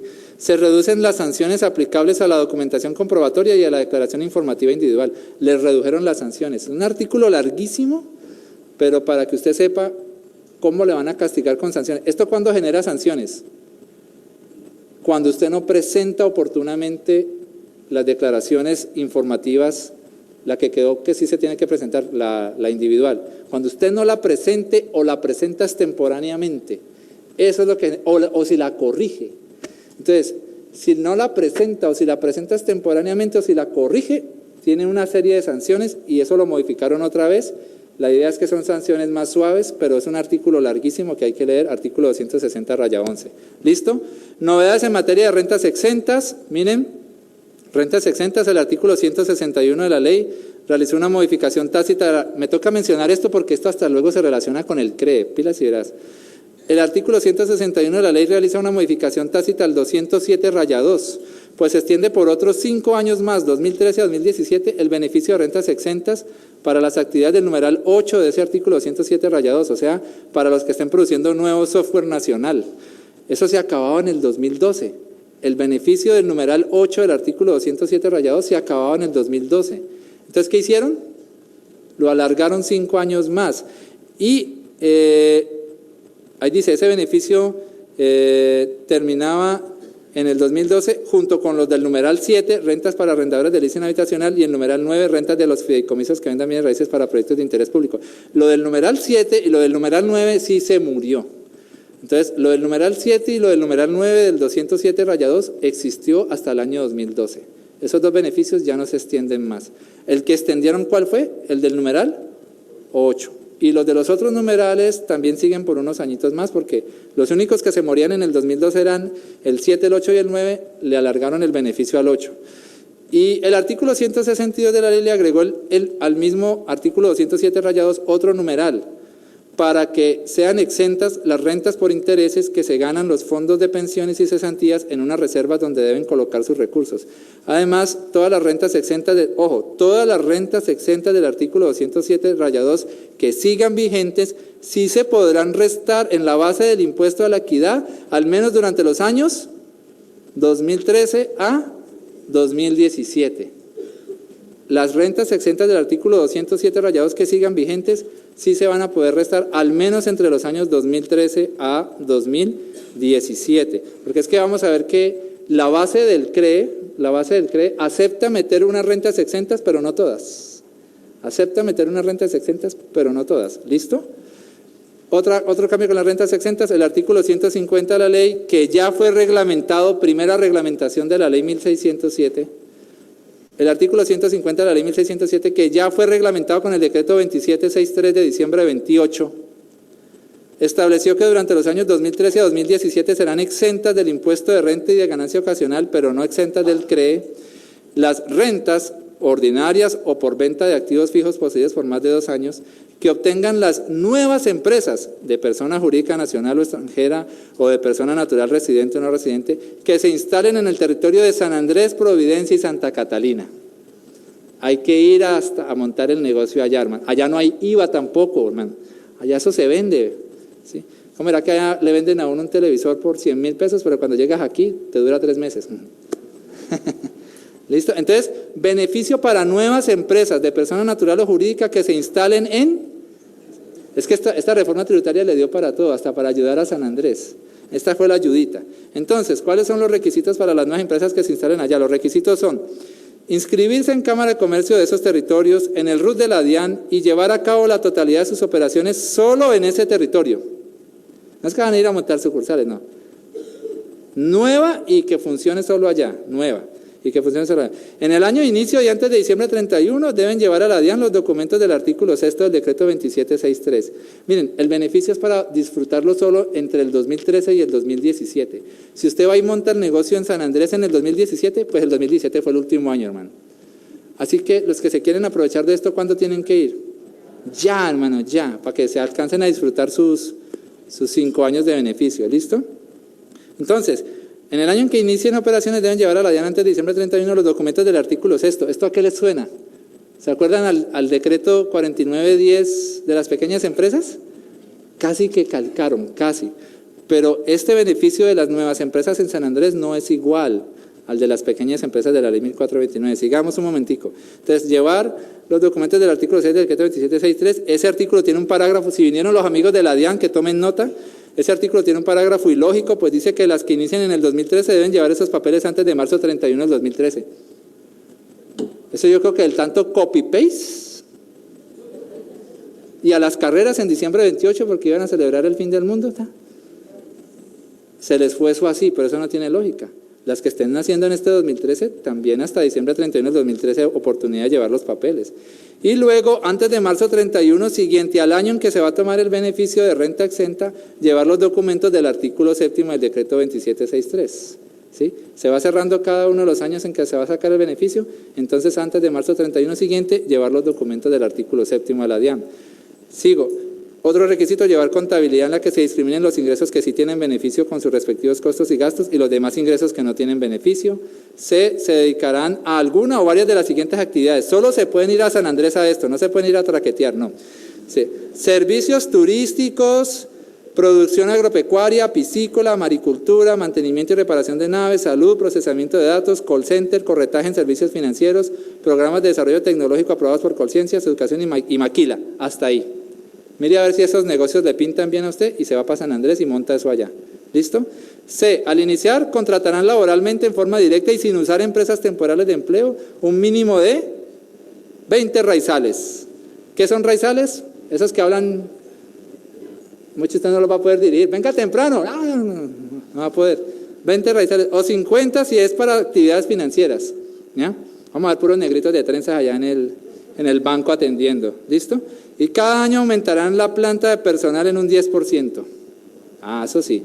Tienen que ir, empiezan con un mínimo y van subiendo cada año en que se tomen el beneficio. Esos nuevos trabajadores no deben venir de empresas con las que exista vinculación económica. Llevemos a los del interior para allá. No. O que empresas vinculadas allá dentro de San Andrés, no. A lo largo del año sí sufrirán retenciones a título de renta o ganancia ocasional. ¿Ven una diferencia con la ley de la ley 1429? A las pequeñas empresas de la ley 1429 no se les hace retenciones, a estas sí se les va a hacer retenciones. Y las pequeñas empresas de la ley 1429 tienen que mantener un tope de activos y de trabajadores, ¿cierto? Un tope máximo. Estas no tienen topes máximos. Acá pueden empezar como pequeñas y volverse grandes y durante los 5 años sacarse los beneficios, ¿ok? Tienen un tope mínimo de trabajadores, no tienen un tope máximo de trabajadores, sino un tope mínimo de trabajadores. Presentar oportunamente las declaraciones tributarias y la seguridad social. Nota, estas nuevas empresas tienen ventajas y desventajas en comparación con las que se otorgan a las pequeñas empresas. Ahí ya les fui diciendo entonces. Entonces el punto del mensaje aquí es, si usted se va a ir a San Andrés y va a formar una nueva empresa, usted va a tener que decidir por cuál de los dos caminos se va. O se va por los caminos de la ley 1429 o se va por estos caminos de este artículo 150 de la ley 1607, pero no vas a poder usar los dos beneficios al mismo tiempo. Cada ley es distinta, ¿ok? Cada ley es distinta, usted va a escoger. Descuentos del impuesto de renta, aquí hay una novedad. Dice el artículo 60 de la ley 1607, agregó al estatuto el 498-1. Este es importantísimo, miren. Agregó al estatuto tributario el 498-1 para permitir que las personas jurídicas y naturales responsables del IVA en el régimen común, si hacen compras o importaciones de bienes de capital, ¿qué son bienes de capital? Las máquinas productivas, grabadas al 16%, sea en forma directa o mediante leasing financiero con opción de compra, pueden descontar en el impuesto de renta del año siguiente al de la compra. ¿Qué es un descuento? Es un rengloncito que está allá debajo, después de cuando usted ya calculó el impuesto de renta. Cuando usted ya tiene calculado el impuesto de renta, hay un renglón que dice descuento. Entonces, meter allá en el descuento, ¿qué vas a meter? Una parte de ese IVA. Una parte del IVA que pagaste en la compra de tu bien de capital, o sea, de tu maquinaria. Tiene que ser bienes de capital. Ese descuento se someterá al límite de los descuentos del artículo 259. Ustedes saben cuál es ese límite, ¿no? Que el impuesto neto de renta, el que queda después de los descuentos, nunca puede ser inferior al 75% del impuesto que saldría si la renta presuntiva hubiera sido la base del impuesto. Ese es el límite del 259. Sin embargo, para poder saber qué parte de ese IVA se podrá tratar como descuento, toca esperar hasta el 1 de febrero de ese siguiente año a que el gobierno publique un decreto donde haga sus cálculos de IVA recaudado en ese año anterior y por cada 10 millones de VT, hagan ese cálculo, por cada 10 millones de VT recaudados en exceso, entonces se dirá que podrá descontar un punto de esos IVAs pagados en los bienes de capital. Entonces, usted compra, vamos a suponer esto, usted se compra el bien de capital en este 2013, usted está interesado en este descuento, ¿usted qué tiene que hacer? Tiene que esperar hasta febrero 1 de qué año? Del 2014, a que el gobierno diga, en el 2013 nos fue muy bien, recaudamos en exceso 20 millones de VTs. Entonces eso nos da para poder descontar ¿cuánto? 2 puntos de ese 16%. ¿Entendieron la regla de juego? Esta es la regla de juego de ese descuento. Ya veo por aquí la monita y entonces yo los quería mandar al refrigerio, era estudiando el CRE, me va a tocar estudiarlo después del refrigerio, ¿sí? Entonces lo estudiamos después del refrigerio. Sí, miren, entonces déjenme acabar estas laminitas para que después del refrigerio sea solo lo del CRE. Dice, sigamos aquí, el 254, hay otra novedad allí importantísima. El artículo 96 de la ley 1607 modifica el 254, indicando que cuando las sociedades nacionales hayan obtenido rentas en el exterior, sobre las cuales les hicieron pagar impuestos de renta en esos países, entonces podrán restar ese impuesto como un descuento en su formulario colombiano de su impuesto de renta. Ese descuento no puede exceder al resultado del impuesto de renta más impuesto CRE que esas rentas del exterior hayan producido ante el gobierno colombiano. O sea, el artículo 254 es el que me dice que si mis rentas en el exterior pagaron impuestos allá y a mí me toca declararle al gobierno colombiano esas mismas rentas, entonces porque las tengo que declarar al gobierno colombiano, yo las calculo en una columnita aparte y digo, al declararlas acá ante el gobierno colombiano me están produciendo un impuesto con mi tarifa de impuesto colombiano de tanto. Y a ese impuesto de tanto le puedo restar el impuesto que ya habían pagado en el exterior. ¿Listo? Pero entonces, como ahora las sociedades, o hablando de las sociedades colombianas, van a quedar con 2 impuestos, con renta y con CRE, entonces le están diciendo, es en el impuesto de renta donde se van a poder restar los descuentos. Solo en el impuesto de renta es donde se van a poder restar los descuentos por este tipo de situaciones, que porque la renta ganada en el exterior había pagado impuestos allá. Es solo en el impuesto de renta. Pero que al momento de definir cuánto descuento le puedo meter a la declaración de renta, sí me dejan tomar en cuenta mis 2 impuestos, el de renta más el del CRE. El universo de esos 2 es el que yo sumo y digo, ¿cuánto descuento puedo meter? ¿Puedo meter esto? Porque no se puede pasar de esta suma. Listo, lo puedo meter, pero ¿a qué declaración se lo meto? A la declaración de renta, solo a la declaración de renta. ¿Me entendieron esa parte? Un punto muy importante de tenerlo allí para los que sus rentas del exterior les hacen pagar impuestos por allá. La modificación a ese mismo 254 indica que cuando se trate de descontar en el impuesto de renta los impuestos que las rentas por dividendos ya pagaron en el exterior, entonces solo se lo permitirán a los contribuyentes para los cuales sus acciones que originaron ese ingreso por dividendos sí las manejan como sus activos fijos y las hayan poseído en su patrimonio por lo menos 2 años antes. Entonces, si usted es una persona que reside aquí en Colombia, que tiene acciones en el exterior y allá le pagan dividendos y al pagárselos allá le quitaron impuesto de renta de esos países, usted se trae ese dividendo para su formulario colombiano y en el formulario colombiano le va a producir otra vez impuesto, que entonces el impuesto que ya pagó allá en el exterior lo dejan restar acá, siempre y cuando usted sea un accionista que había poseído esas acciones ¿por cuánto tiempo? Por más de 2 años. Sí, se empezó a ganar dividendos al primer año, hermano, no le van a dejar restar ese impuesto que ya pagó allá. ¿Sí la pillaron? Un límite muy importante. Es que esto se globalizó, señores. O sea, esto ya tenemos sociedades en Panamá, inversiones en Venezuela, ya con Chávez quebrado, todo, ¿sí? Es que Willy Colón escribió en el Twitter que Venezuela ya tiene un presidente maduro y otro podrido. Así escribió Willy Colón, lean la revista Semana. Sí. El artículo 97, eso sí, ¿no? Sí. El 97, la cogen así, es así. El artículo 97 modifica el 256 para indicar que el descuento que manejan las empresas colombianas que obtienen ingresos internacionales por servicios de transporte aéreo marítimo también tendrá en cuenta el monto del CRE. Ese es un cálculo. Entonces, el CRE va a jugar, lo que usted liquide por el CRE, que va a estar en otro formulario aparte, va a jugar al momento de definir cuánto descuento de impuestos pagados en el exterior se puede meter a su formulario. ¿De cuál impuesto? Del de renta. ¿Listo? Sigamos. Cambios en la tarifa del impuesto de ganancia ocasional. Dice el artículo 94 de la ley 1607 modificó el artículo 240 que contiene la tarifa del impuesto de renta para personas jurídicas del régimen ordinario y que estén por fuera de zona franca, o que si están dentro de zona franca sean usuarias comerciales. ¿Ustedes se acuerdan de eso? Que en zona franca hay 3 tipos de usuarios: usuario operador, usuario industrial y usuario comercial. El usuario operador y el usuario industrial tributan al 15%, pero el usuario comercial venía tributando al 33%, ahora va a quedar con 25%. Entonces, los que estén por fuera de zonas francas y los que estando en zona franca sean usuario comercial, ellos quedaron ahora con tarifa de 25%. Los que estén en zona franca y que sean usuario operador, usuario industrial, siguen con 15%. ¿Listo? Sí, pero para los años 2013 y siguientes las tarifas quedan así. Las sociedades nacionales y las extranjeras que sí tengan en Colombia establecimientos permanentes tributarán al 25%. Y miren esto trae unos efectos escondidísimos importantes. Al bajar la tarifa del 33 al 25, miren lo que dice el paréntesis. Al reducirse esa tarifa, se ordena también reducir todas las normas del estatuto que establecían tarifas al 33% para personas jurídicas. ¿Qué otras normas del estatuto tributario hablaban de 33%? Las de las retenciones en la fuente a personas jurídicas extranjeras o personas naturales extranjeras, artículos 408 o 406 y siguientes del estatuto. ¿Se acuerdan de eso?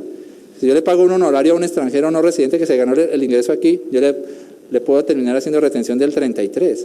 Entonces noten, la reducción de la tarifa hace que todos los lugares donde se hablara de 33% solo para personas jurídicas, en los otros lugares donde el estatuto tributario hablara de 33% para una persona jurídica, una retención en la fuente, por ejemplo, a una persona jurídica extranjera que se ganó un ingreso aquí en Colombia, entonces esa tarifa también se entiende reducida. Esa tarifa de retención también se entiende reducida. Cualquier tarifa de retención que dijera por ahí 33% y aplicable a una persona jurídica se rebaja al 25%. Pero si la tarifa dice 33% y es a una persona natural, no se entiende rebajada a 25%. Se entiende rebajada si ese 33% de retención se lo iban a hacer a una jurídica. Así quedó redactado. ¿Listo? Las sociedades extranjeras que no tengan establecimiento permanente en Colombia sí quedan obligadas a presentar declaración. Si quedan obligadas a presentar declaración, que ya expliqué cuándo pasa eso, tributan al 33%. Esas sí van a seguir tributando al 33%. Las extranjeras que no tengan domicilio. Además, miren, me tienen que tachar una partecita que se me fue equivocada ahí en el material. En el último inciso de esta lámina tenía yo un error para que ustedes me lo tachen. Entonces, ¿cómo queda el último párrafo? El último párrafo dice, además el artículo 106 de la ley modificó el artículo 313 del estatuto reduciendo de 33% a 10% el impuesto de ganancia ocasional para todas las personas jurídicas. Táchenme lo que seguía de ahí para adelante. Táchenme lo que seguía de ahí para adelante, que eso era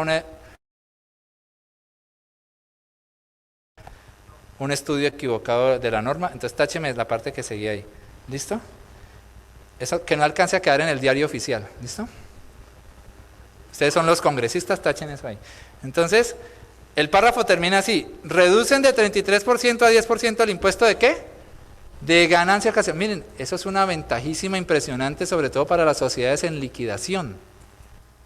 Porque una sociedad bien en liquidación, ¿a qué se dedica? A vender sus activos para pagar sus pasivos. Y como son activos poseídos por más de 2 años, ¿dónde se declaraba eso? En ganancia ocasional. Y como eran activos casi totalmente depreciados y los vendían a buen precio, eso era pura utilidad pura, ¿sí o no? Entonces, esas utilidades estaban pagando ¿cuánto de ganancia ocasional? Entonces ahora le están poniendo el 10. Eso está ayudando muchísimo a la tributación de esos que estaban vendiendo muchos activos. Esa tarifa que se reduce del 33 al 10 es por conceptos diferentes a lotería, rifas y similares. Por conceptos diferentes a lotería, rifas y similares. Porque si una persona jurídica o natural se llega a ganar una lotería, o un concurso, o un premio, la retención de ganancia ocasional y el impuesto de ganancia ocasional sigue siendo el 20. ¿Listo?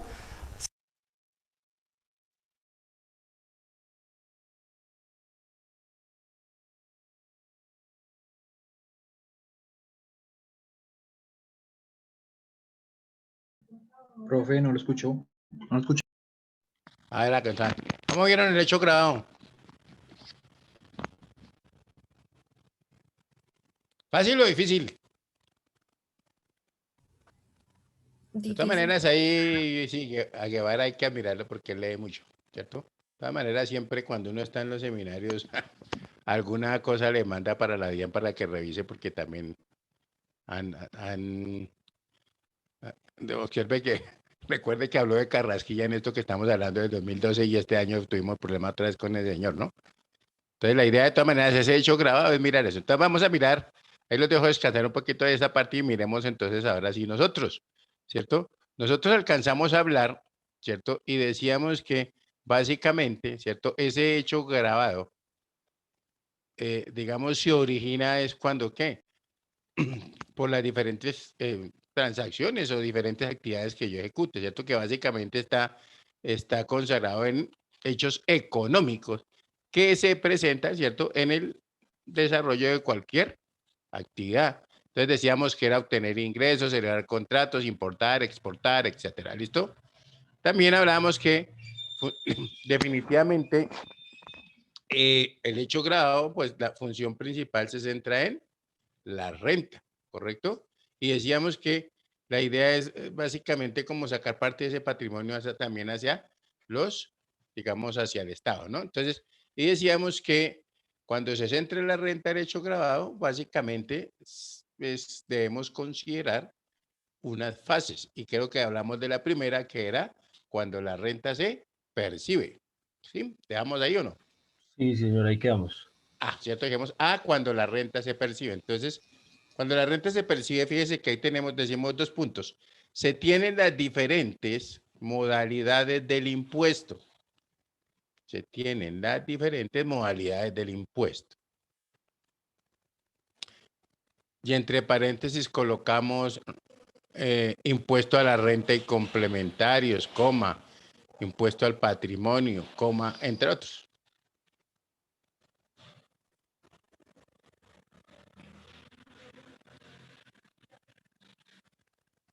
Muy bien. Entonces, B, digamos, cuando la renta se consume o se gasta. Cuando la renta se consume o se gasta.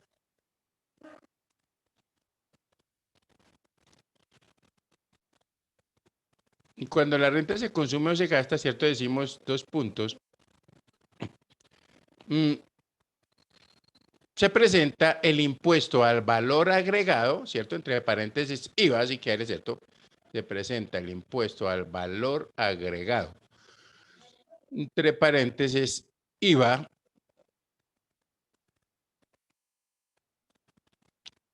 O el impuesto al consumo. Y cerramos paréntesis. O sea, recuerden que básicamente, ¿cierto? Cuando yo consumo o gasto, ¿cierto? Si me voy a comprar un par de zapatos y están grabados, pues ahí no hay nada que hacer, ¿correcto?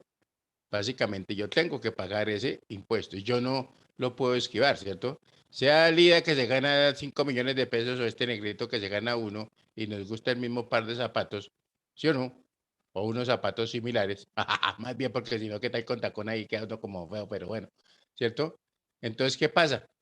Si están grabados, los dos tenemos que pagar, independientemente de lo que se gane el uno o el otro. ¿Listo? Si el zapato está grabado y vale 200.000 pesos más IVA, pues cualquiera de los dos tendremos que pagar 238.000 pesos. ¿Estamos ahí? ¿Cierto? Teniendo su IVA del 19. Muy bien. C, cuando la renta se capitaliza. Dos puntos.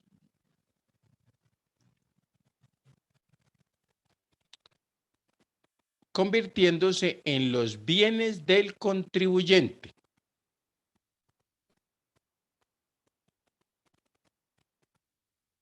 Y entre paréntesis coloquemos impuestos dirigidos a gravar el patrimonio. ¿Cómo cuáles? ¿Cuáles se les ocurre?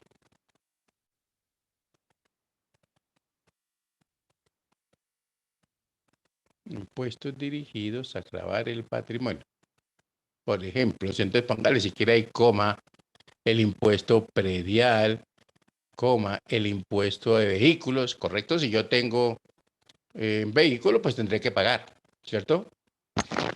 Si tengo casa, tendré que pagar un impuesto predial, coma, entre otros, póngale ahí, ¿listo?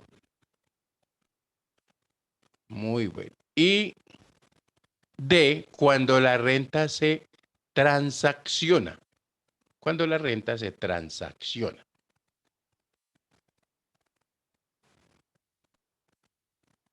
¿Eso qué es?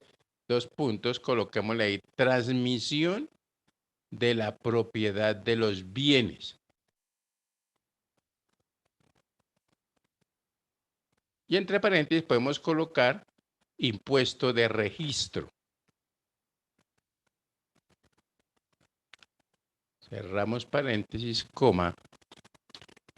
El hecho grabado lo constituye. El hecho grabado lo constituye el cambio de propiedad. ¿Correcto? Por eso es que a veces también nos dice, mire, anteriormente, ¿cierto? Decía el hecho de tener yo la escritura de un predio, de una oficina, de un local, yo garantizaba que al tener esa escritura, ese predio era mío, ¿sí o no? ¿Correcto?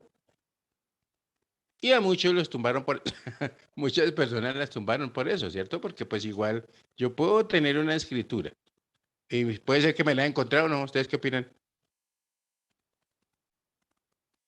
Claro, con los palomados que venimos hoy en día, nos vemos a una cafetería, dejamos ahí la escritura y llegó una belleza, se la encontró y vio la oportunidad de negocios, entonces llegó donde mí, mire, le vendo este predio, no sé qué y tal, si yo estoy interesado, bueno, ahí busca, pero pues a la final lo que sí garantiza digamos, la propiedad de ese terreno o lo que sea, no es la escritura, es que el impuesto de registro. Por eso es que uno cuando va a hacer alguna transacción, ¿cierto? Le piden el certificado de qué, ¿se acuerdan? De notariado y registro. Es donde usted aparece, ahí aparece toda la historia de ese bien que era de Lidia, luego pasó a Fanny, luego pasó a José, luego pasó a Humberto, etcétera, etcétera. Entonces allá tiene toda la historia, ¿cierto? Dentro de ese impuesto de registro. ¿Estamos? O sea, uno solamente la escritura no sirve, mijito, también, ojo, obviamente, pues hoy te tendrá que tener la escritura, pues, después a nombre suyo, y eso queda en el impuesto de registro. ¿Estamos claros ahí? Sí, señor. Muy bien. Entonces, así como estaba hablando Diego Guevara, mírense esa estructura ahí del hecho que tendrá que pagarte, ¿sí? ¿Correcto? Es porque necesariamente se nos está presentando un hecho grabado, ¿correcto? Muy bien. Entonces, colocamos un titulito que diga estructura del hecho grabado.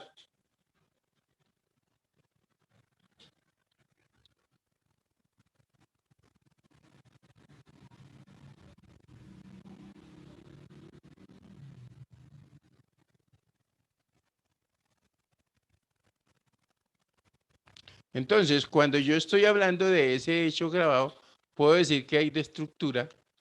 Una será simple, coloquemos primero simple o estructura simple. Dos puntos. Se presenta cuando el es considerado, se presenta cuando es considerado aislado, coma, concreto, coma, homogéneo, coma, como ocurre con los impuestos que gravan, como ocurre con los impuestos que gravan consumos específicos.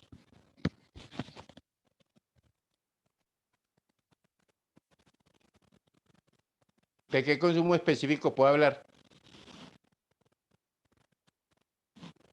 O más bien, ¿cuál conocen ustedes? ¿Sí han escuchado alguno tiene, Lida tiene moto, carro, bicicleta? ¿No? ¿Listo? Un consumo específico, ¿qué puede ser? Impuestos dirigidos a gravar, ¿cierto? Consumos específicos. Por ejemplo, el impuesto, entre paréntesis, coloquémosle impuesto a la cerveza,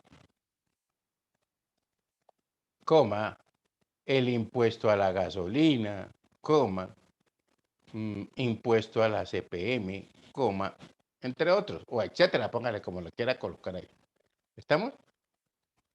Estamos hablando de que es un consumo específico, ¿cierto?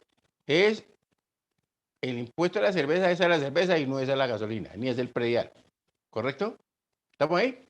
Muy bien. Ahora, complejo, punto aparte, 2, complejo o estructura compleja del hecho grabado.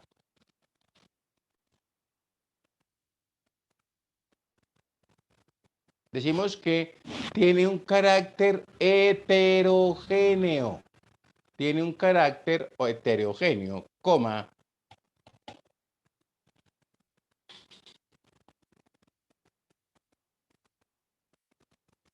Es decir, coma, que graba una materia imponible extensa.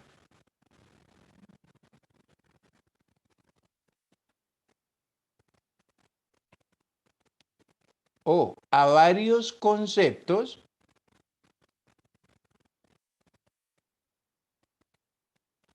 dentro de una misma nación. ¿Listo? Graba una materia impositiva extensa o a uno o varios conceptos dentro de una misma nación. Por ejemplo, el que más nombró ahí, Guevara, el impuesto a la, bueno, entre paréntesis, impuesto a la renta o renta en sí misma, impuesto a la renta o renta en sí misma, coma, por las diversas modalidades de obtenerla.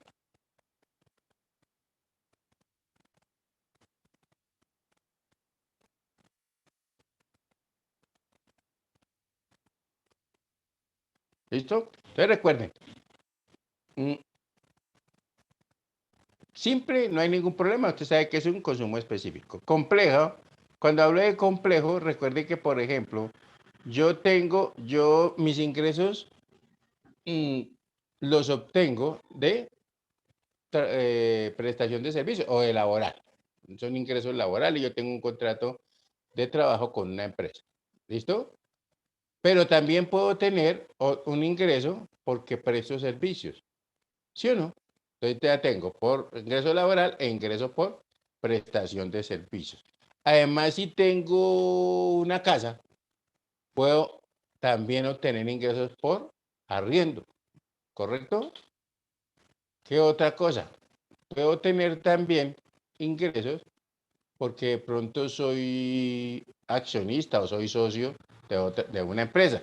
Entonces observen que ahí adquiere esa categoría de complejo porque son muchas las formas que yo tengo de obtener ese ingreso, ¿correcto? Y por eso se habla de que pues igual al calcular la renta, ¿se acuerda que se decía también de lo que son la ganancia ocasional, ¿cierto? También me da por jugar, por apostar y me gano un premio, ¿listo? Entonces debo pagar también el impuesto. Entonces, por eso esa categoría es que para poder hallar el impuesto de renta que tengo que pagar, toma una estructura compleja. ¿Por qué? Porque yo tengo mi renta de diferentes, digamos, de diferentes, se me fue, de diferentes partes, ¿cierto? O de diferentes objetos, o de diferentes modos de eh, trabajar o desenvolverme, más bien. ¿Estamos ahí? ¿Estamos claros ahí? Sí, Sí, señor. señor. Ese vino el de la cebolla y todo ahí. Bueno, muy bien. Entonces, ojo a lo siguiente. Damos un titulito que diga ahí, desarrollo en el tiempo del hecho grabado.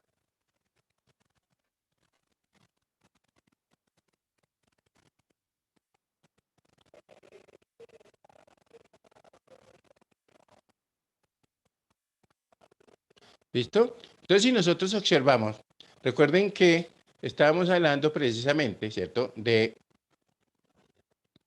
digamos, todo lo que trajo esa ley 1607 que les decía que era fundamental o que era un punto de partida para muchos de los impuestos que estamos, o de las cosas, de los cambios que han habido en la parte tributaria. ¿Se acuerdan que les comentaba?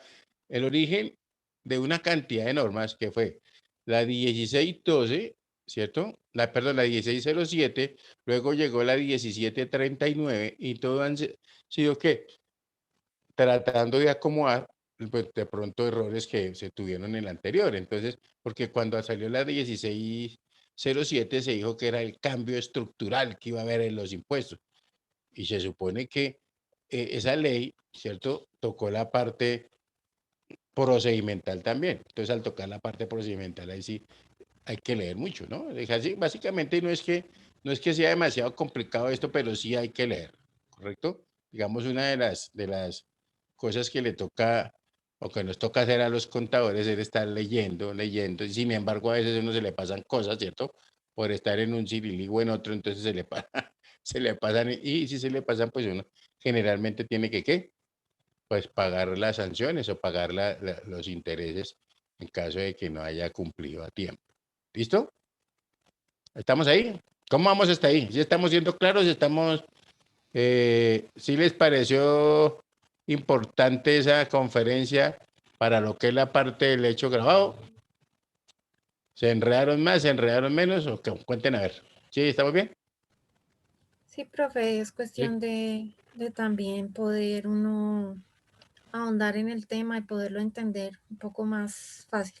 Sí, claro, que la idea también es que se escuchen de diferentes fuentes, ¿cierto? Que era lo que les decía también, para uno más o menos va encajonando. Y ahora, de pronto ya si le abran a usted de una ganancia ocasional, de pronto ni yo ya sé qué es eso, ¿cierto? Si tengo un bien más de 2 años, entonces ya tengo una ganancia ocasional. Y si me gano una lotería, una apuesta, lo que sea, yo tengo que pagar un impuesto también. Entonces, así como dice, nada es gratis, ¿correcto? Y un cambio fundamental que trajo esa ley 1607, no se les vaya a olvidar, los ingresos mundiales. ¿Se acuerdan? Que ya hablábamos de que ya a partir de ahí comenzó la DIAN a sacar una lista de lo que eran los famosos paraísos fiscales, ¿cierto? Yo me acuerdo que inicialmente habían metido a Panamá y luego lo sacaron y otra vez como que lo volvieron a meter dentro de los que son paraísos fiscales porque hay muchas personas que tienen inversiones allá en ese país, ¿correcto? Y se hacen los locos para no pagar, ¿correcto? Entonces, ¿qué pasa? En aquellos países donde tenemos convenio, ¿cierto? Para evitar precisamente la doble tributación, entonces ya la DIAN saca un listado también donde dice con cuáles países tenemos convenio. Por ejemplo, en el caso de México, ¿correcto? Aquí estuvimos mirando y no había una persona que fuera capaz de dictar un seminario de incertidumbre de medición, ¿correcto? Entonces se trajo un mexicano. Entonces, al traer al mexicano, anteriormente tocaba, cuando no había el convenio, pues él como es un extranjero, dictaba el curso, ¿cierto? Se iba y a él había que aplicar una retención del 33%, o la que la más alta que estuviera en el impuesto de renta en su momento, ¿correcto? A partir de estos convenios, pues ya eso se le cambió la estructura ¿cierto? Y esa retención básicamente bajó al 10%. Eso es harto, ¿cierto? Estamos hablando de 23%. La persona, pues, ¿qué es lo que decía generalmente un extranjero? No, pues si usted me va a cobrar la retención, o asúmala, pues usted me la va a cobrar, entonces no, porque no me sirve, ¿cierto? Es que el 33% es el 33%. Entonces, muchas veces también se le encarecían a uno los servicios y ese tipo de cosas, ¿cierto? Los costos y los gastos por tratar de asumir esas retenciones, ¿ok? ¿Estamos? Entonces, ahora, hoy en día, ¿qué se hace? No, simplemente entonces miremos a ver qué contempla como regalía. Ah, hay que pagar es una regalía y las regalías son el 10%. Entonces es más fácil, digamos, manejarlo y traer a esos conferencistas que en muchas ocasiones hacen falta aquí, ¿no? Por la experiencia que tienen. ¿Estamos ahí? Muy bien. Bueno, se olvida que mañana tenemos un pequeño parcial ahí, ese se les está abriendo como a las 6:10 más o menos. Eso no se demora en nada, eso es una vaina muy fácil. Y entonces, pues, la idea es que leer bien y sale. ¿Listo? ¿Listo, ¿Estamos profe? ahí? Sí, señor. Bueno, Sí, profe. Muy señor. bien. Entonces, que me les rinda, los dejo de una vez con 5 minuticos para que vayan y puedan hacer la pausa activa. Bueno, profe, muchísimas Gracias, gracias. profe. Buenas noches. Que mi Dios Hasta me los mañana, profe. bendiga, Gracias, que profe. Gracias. descansen. Y Descanse. bueno, muchas gracias, ¿no? Igualmente, Gracias, hasta luego. profe. Buenas Bueno, noches. mucho gusto, buenas noches.